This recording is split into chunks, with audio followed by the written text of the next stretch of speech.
North Korea kidnapping Japanese citizens. For decades, there were strange stories of kidnapping coming out of Japan.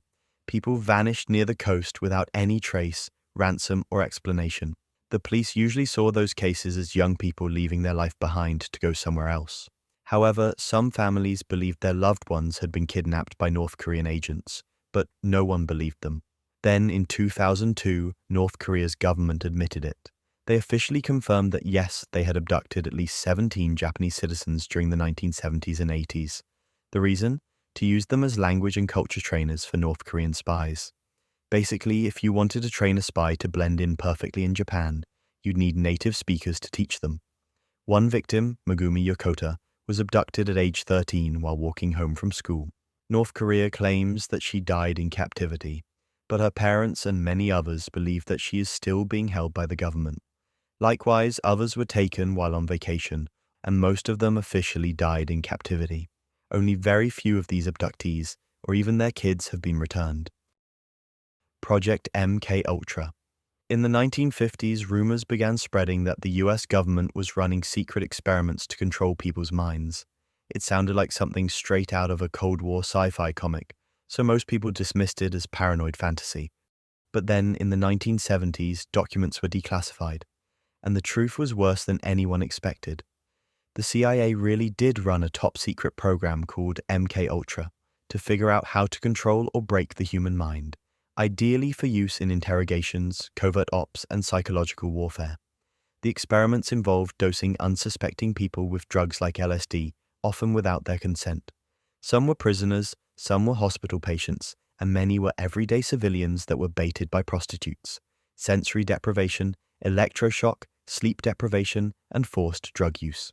In one case, a CIA employee named Frank Olson was allegedly given LSD without his knowledge, suffered a mental breakdown, and later died under mysterious circumstances. His death was officially ruled as self-inflicted, but the surrounding details still raise questions. Apologies were issued, but most of the records had already been destroyed, leaving the public with little information about the atrocities. Heart attack gun. This one sounds like something straight out of a spy movie, a gun that causes heart attacks without leaving a trace. For years, people speculated that the CIA had developed something like this. Turns out, they did. In 1975, during the Church Committee hearings, Congress investigated abuses by the CIA. One of the weapons shown was a modified pistol that could fire a tiny dart made of frozen toxins. The dart would enter the body, melt, and deliver poison that caused a heart attack. The victim would appear to have died of natural causes, and the dart itself would be nearly impossible to detect. The weapon was real and shown in Congress just once in history. NSA mass surveillance. For years, people warned that the US government was monitoring phone calls, emails, and internet activity on a massive scale. These warnings were usually brushed off as paranoid thinking. Sure, maybe your data was being tracked to some extent, but not on a federal level. Then in 2013, Edward Snowden, an NSA contractor, leaked classified documents that changed everything. These files explained in detail how the NSA was collecting vast amounts of data from American citizens and people around the world, even the private phone calls of other world leaders, sometimes in cooperation with tech companies, sometimes in complete secrecy. The goal was national security, tracking terrorists, preventing attacks, but the reach of the surveillance went far beyond that. Even normal people were having their data collected and stored without a warrant. After the leaks, there was a global backlash. Courts ruled parts of the surveillance unconstitutional. The US government defended its actions, but public trust took a serious hit. Big tobacco cover-up. For decades, tobacco companies claimed that smoking wasn't harmful. They said nicotine wasn't addictive, cigarettes didn't cause cancer, and there wasn't enough evidence to prove otherwise. Then, in the 1990s, leaks showed that they had known since the 1950s that smoking was dangerous. Not only did they know, they actively worked to suppress the science. They launched PR campaigns, hired scientists to downplay risks, and even hired doctors to approve of smoking, all while privately acknowledging that their products were killing people. In 1994, the CEOs of the 7 biggest tobacco companies stood before Congress and swore under oath that nicotine wasn't addictive. Just 3 years later, their own internal emails and studies proved that they were lying. The tobacco industry ended up paying over $200 billion in settlements to states and agreeing to stop certain advertising tactics. The mafia was real. Before the 1950s, the US government acted like the mafia was just an urban legend, something you'd see in movies or hear whispered in smoky bars. But the mafia wasn't fiction. It was a very real, very organized criminal empire.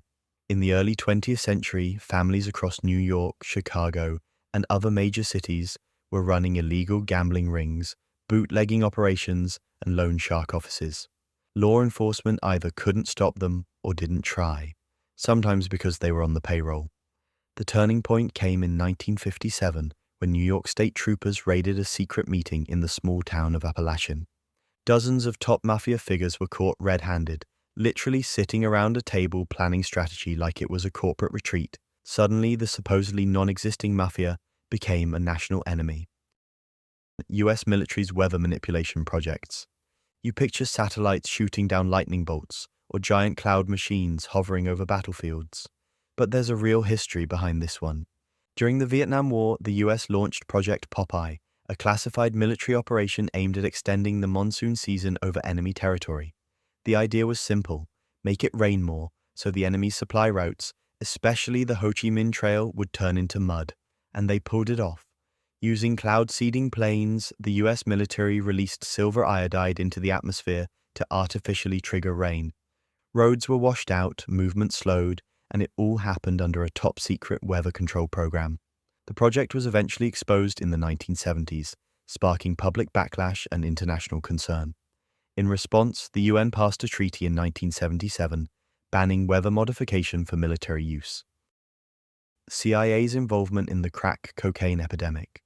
In the 1980s, rumors started to circulate that the CIA had played a role in the spread of crack cocaine in inner-city neighborhoods across the US. Most people saw it as a classic case of blaming the government for everything. Then, in 1996, investigative journalist Gary Webb published a series called Dark Alliance in the San Jose Mercury News. He connected drug traffickers who were funneling cocaine into the US with Nicaraguan Contra rebels. The money from the drug sales was used by the CIA to fund the Contras' fight against the socialist Sandinista government. The government initially denied everything, but years later, a Department of Justice report admitted that the CIA was aware of drug trafficking by its allies and chose not to act. While there's no solid proof the CIA directly trafficked drugs, they knowingly worked with and protected people who did. Thanks for watching. See the video on your screen? Well, YouTube thinks this one might interest you as well, so go ahead and check it out if you like.